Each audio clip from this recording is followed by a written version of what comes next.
Sore guys, sore ini saya akan berbagi tips cara menanam melon di musim kemarau guys, agar tetap segar dan produktif guys. Ini buktinya buah melon tetap segar di musim kemarau. Solusinya kita bisa membuat irigasi tetes seperti ini guys. Kita bisa memanfaatkan botol aqua bekas guys untuk menjadi irigasi tetes guys.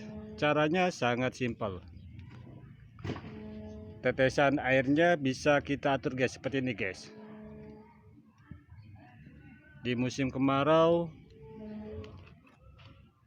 tanaman melon kita bisa tetap subur dan produktif guys.